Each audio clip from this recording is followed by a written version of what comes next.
Irereklamo po ang isang paaralan dahil sa manoy diskriminasyon sa isang batang may tinatawag na Attention Deficit Hyperactivity Disorder o ADHD. Ang depensa ng eskwelahan sa pagtutok na ito ni Emil Sumangil. Eksklusibo!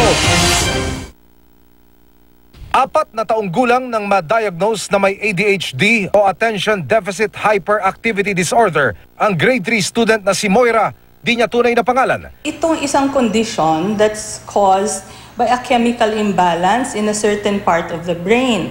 They have other problems like learning problems, they have mood problems, yung anger management issues. Grade 1 ipinasok ng kanyang mga magulang sa isang traditional school si Moira. Bati daw ng paaralan na may condition at developmental problem ang bata noong ito'y kanilang tanggapin. Pero matapos ang halos 2 taon, biglang nag-abiso raw ang pamunuan ng paaralan na hindi na nila matatanggap sa klase si Moira. Hindi niya nila tatanggapin dahil may condition yung bata. Sumasagot daw sa teacher. Tapos pagka madaldal, ikot ng ikot sa klase. Tapos kapag sinaktan daw, lumalaban. Hindi rin matanggap ng ina ni Moira ang tila raw ibang treatment na ibinigay sa anak sa klase. Binukod ng upuan at inilayo sa mga kamag-aral. Parang ang pinagsakluban ng langit at lupa. Kasi kung para sa akin, okay lang eh. Pero yung bata hindi pa niya naiintindihan yun. Ang alam niya, ginagawa niya yung best niya. Idinulog ng mga magulang ni Moira sa National Council on Disability Affairs sa kanilang reklamo. They don't deserve discrimination.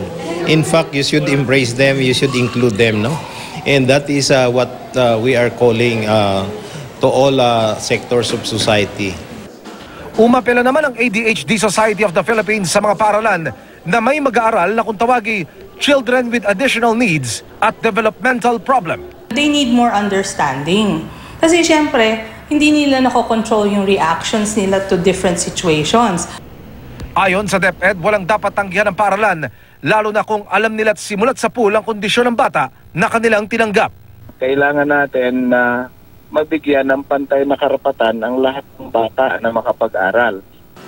Sa official statement na inilabas ng JCS Go Christian Academy na eskwelahan ni Moira, nanindigan silang hindi nila diniscriminate o nilabag ang karapatan ng sino man sa kanilang mga mag-aaral. Bukas daw silang makipagdialogo para ayusin ang problema. Emil Sumangil, Nakatutok, 24 Oras.